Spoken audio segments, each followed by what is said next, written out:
Salam saudara, kita jumpa dalam saatnya menabur. Mari kita berdoa. Ya Tuhan kami, Yesus, Tuhan Sang Natal sejati. Terima kasih kami merayakan Natal kali ini. Dan Tuhan tuntun kami dengan kebenaran firman-Mu. Dan biarlah kami benar-benar diperkaya dengan firman-firman-Mu yang diberitakan. Hikmat Tuhan ditemukan dalam setiap pemberitaan kami. Dan banyak orang beroleh sukacita merayakan Natal ini. Bersabdalah ya Tuhan, kami siap mendengar. Amin. Saudara, sebenarnya tema kita mengikuti tema Natal yang ditetapkan PGI, Cinta Kasih Kristus yang menggerakkan persaudaraan. Bacaan utamanya adalah 1 Petrus pasal 1 ayat 22. Kali ini saya hanya mencoba membuat semacam refleksi Natal. Seorang Katolik bernama Joseph Cardinal Ratzinger, dia menulis buku berjudul The Meaning of Christian Brotherhood, lebih pada makna persaudaraan Kristen. Ia berbicara tentang gagasan persaudaraan dalam kekristenan. Ada dua hal yang ia sebutkan sebagai landasan persaudaraan Kristen. Satu disebutnya fase inkarnasi dan satu fase eskatologis.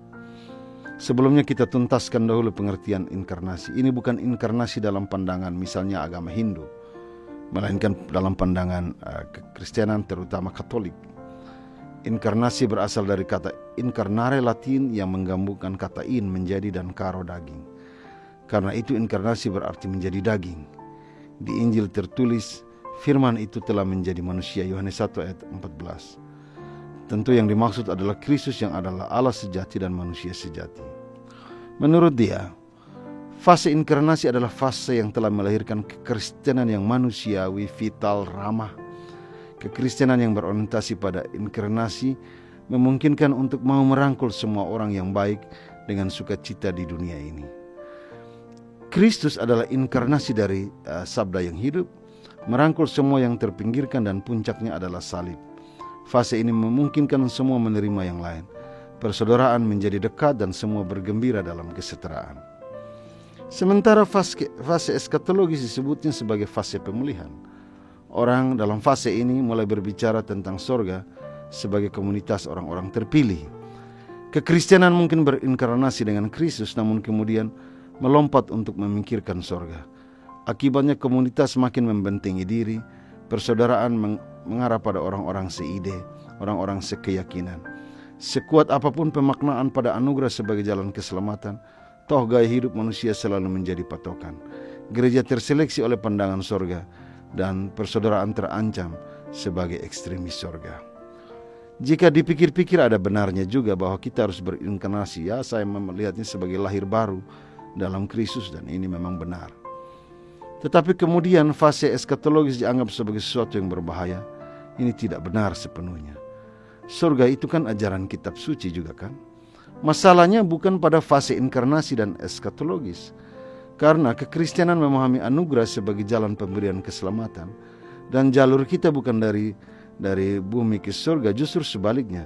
Anugerah memungkinkan untuk kita memahami bahwa jalur kita itu adalah kita dari surga ke bumi. Kita membawa tanda-tanda surgawi bagi bumi. Lalu di mana gagasan persaudaraan selalu dirawat?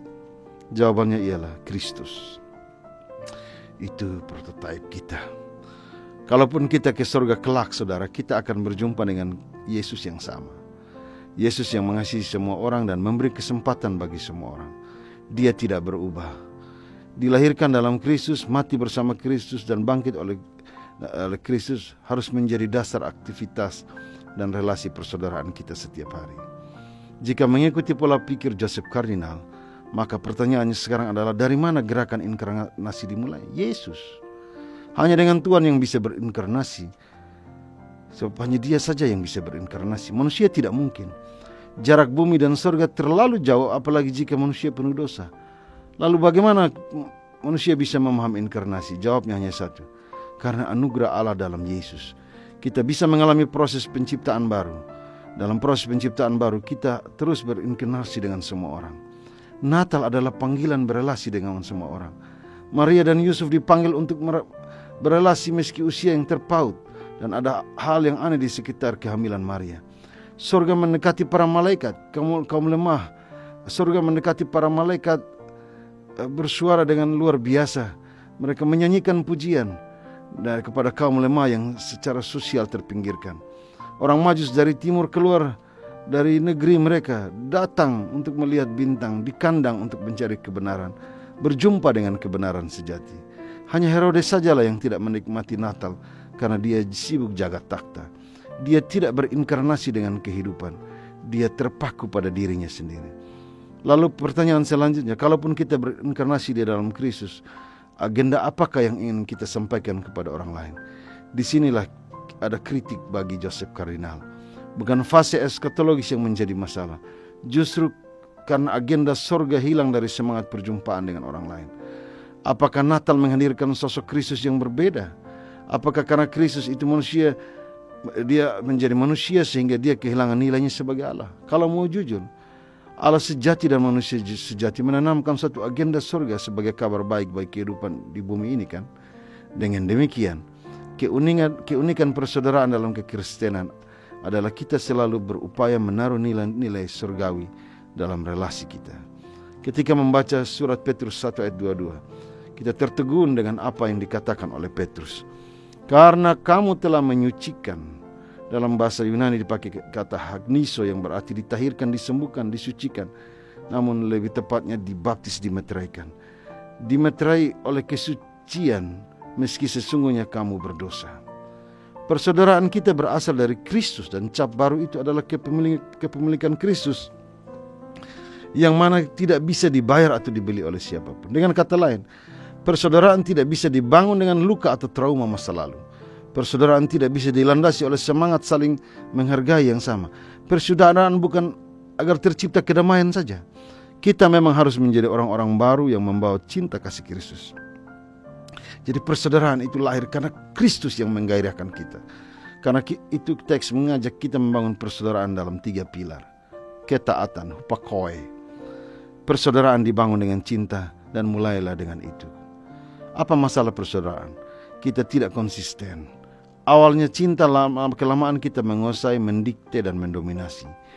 Itu namanya persaudaraan yang menggerui.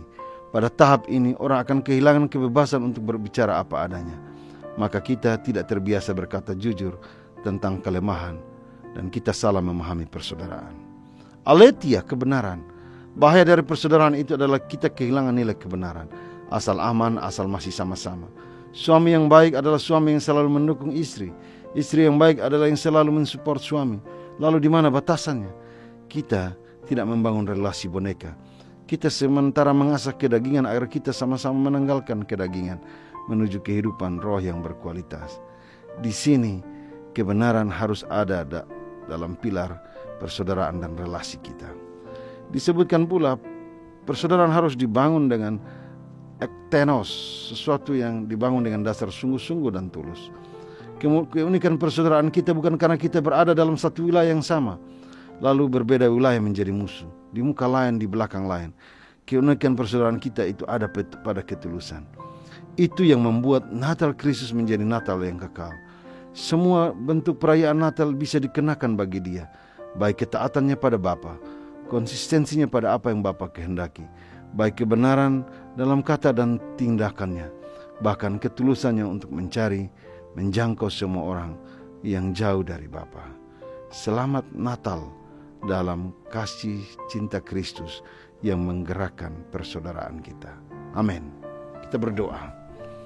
Terima kasih ya Tuhan untuk firman-Mu. Biarlah kami memulai persaudaraan karena anugerah yang Kau beri bagi kami. Sempurnakan khotbah kami lewat karya Roh Kudus-Mu yang ajaib dan hebat itu. Amin.